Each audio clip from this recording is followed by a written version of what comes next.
नमस्कार, यूट्यूब ज्ञान साझा चैनल में आपका बहुत बहुत स्वागत है। पाठ 7 कठपुतली भवानी प्रसाद मिश्र द्वारा रचित कक्षा 6वीं West Bengal board of secondary education की यह हिंदी साहित्य मेला हिंदी पुस्तक की कविता है। कठपुतली जो कि भवानी प्रसाद मिश्र जी द्वारा लिखी इस कविता में है क्या, हम इस कविता को अच्छी तरह से पढ़कर उसके अर्थों को भी समझेंगे और एक बार कविता को हम अच्छी तरह से पहले पढ़ते हैं। कठपुतली गुस्से से उबली, बोली ये धागे क्यों हैं मेरे पीछे आगे, इन्हें तोड़ दो मुझे मेरे पाँवों पर छोड़ दो। सुनकर बोली और कठपुतलियाँ कि हाँ बहुत दिन हुए हमें अपने मन के छंद हुए। मगर पहली कठपुतली सोचने लगी ये कैसी इच्छा मेरे मन में जगी। बहुत छोटी कविता है लेकिन बहुत ही गहरा अर्थ भी है इसका। ये कठपुतली जो है धागों में बंधे हुई है और इसको नचाने वाला इससे धागे के जरिए नचा रहा है। अब ये कविता में पूरा अगर समझा जाए तो ये कविता में भवानी प्रसाद मिश्र जी कठपुतली के जरिए ये बतलाना चाहते हैं कि कठपुतली जो कि किसी के इशारों पर वो नाचती है, किंतु उसको इसका किसी के सहारे नाचना अच्छा नहीं लगता है। वो स्वतंत्र होना चाहता है और स्वतंत्र होकर अपने मन की अनुसार वो ज़िंदगी जीना चाहता है। किंतु एक कठपुतली के मन में इस तरह की भाव होती है और अन्य कठपुतलियाँ भी उसके भाव का समर्थन करती है। किंतु फिर उसके बाद क्या होता है, पहली कठपुतली अपने फिर इस सोच को बदल लेती है और बोलती है कि मेरे मन में कैसे ये भाव फिर दोबारा आ गए। प्रस्तुत पंक्तियों जो दिया हुआ है, हम लोग पहले एक एक अर्थ को समझते हैं कठपुतलियाँ पाठ कविता का। कठपुतली गुस्से से उबली, बोली ये धागे क्यों है मेरे पीछे आगे, इन्हें तोड़ दो मुझे मेरे पाँवों पर छोड़ दो।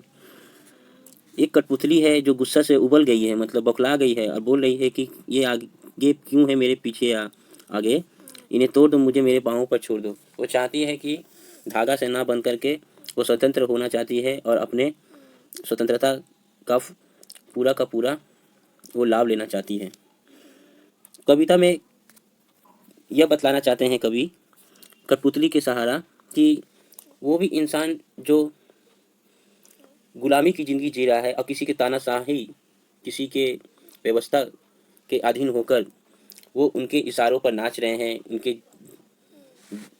सोच विचार के अनुसार वो जी रहे हैं। और फिर वो जिस दिन समझ जाते हैं कि मुझे किसी के इशारों पर नाचना नहीं है, किसी के तानाशाही को मुझे स्वीकारना नहीं है, मुझे इनसे छुटकारा चाहिए, तो वो उसके लिए चिल्लाता भी है। यहाँ पर कवि ने एक इंसान को वही बतलाया है जो कठपुतली गुलाम अपने को सोच रहा है। वो भी इंसान भी एक गुलाम से स्वतंत्रता की ओर जाना चाहता है। वो किसी के अंदर किसी के व्यवस्था के अधीन रहकर अपने आप को उसके अनुसार जीना नहीं चाहता है।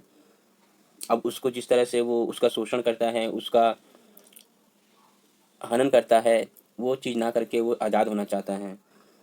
फिर उसके बाद अगला पंक्ति में देखिए, सुनकर बोली और कठपुतलियाँ कि हाँ बहुत दिन हुए हमें अपने मन के छंद हुए। तो और भी कठपुतली जो यहाँ पर है वो भी बोल रही है कि नहीं हाँ ठीक बोल रहे हो, हम लोगों को अपने मन के छंद हुए, मतलब अपने मन की इच्छा को पूरा करना है। तो फिर उसके बाद इसके द्वारा ये भी बतला रहे हैं कि उन इंसान जो गुलामी की ज़िंदगी जी रहे हैं, उन्हें अन्य गुलामों की ज़िंदगी जीने वाले लोगों के साथ वो भी तैयार हो जाते हैं कि नहीं हमें किसी के व्यवस्था के अधीन, तानाशाही के अधीन नहीं रहना है, हमें भी अपने इच्छाओं के अनुरूप, इच्छाओं के आगे अपना ज़िंदगी को बिताना है, अपने आगे के भविष्य को बनाना है। लेकिन फिर क्या होता है कि मगर पहली कठपुतली सोचने लगी ये कैसी इच्छा मेरे मन में जगी। फिर जो शुरुआत करता है यह चीज़ कि हम किसी के अधीन ना रहकर, किसी की तानाशाही के गुलामी ना रहकर हम आगे अपना मन की स्वतंत्रता या आज़ादी चाहेंगे, तो ये भाव जब उसके मन में जग जाती है तो फिर अपने आप को उससे पीछा हो जाती है कि नहीं मुझे उसी तरह का ज़िंदगी ठीक है जो मैं चल रहा हूँ। ठीक इसी तरह वो कविता के माध्यम द्वारा कवि ये समझाना चाहते हैं कि एक इंसान जिसके मन में जगता भी है कि नहीं मुझे आज़ादी चाहिए, मुझे इन सड़े गले कूट कपट व्यवस्था से, शोषण से मुझे उठना है, फिर उसके बाद वो फिर हट जाते हैं और अपने पुरानी अवस्था में आ जाते हैं और बोलते हैं कि नहीं मैं जहाँ हूँ वहाँ ठीक हूँ, और अपने आप को समेट लेते हैं।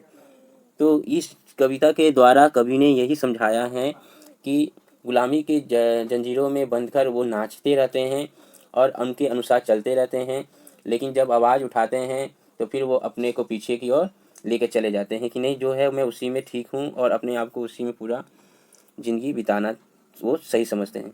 तो यही एक कविता बहुत सुंदर कविता है, छोटी कविता है, और अच्छा आपको लगा भी होगा। वीडियो अच्छा लगा है तो ज़रूर से ज़रूर चैनल को लाइक, सब्सक्राइब और शेयर करना ना भूलिए। आप सभी का पूरा वीडियो देखने के लिए बहुत बहुत धन्यवाद।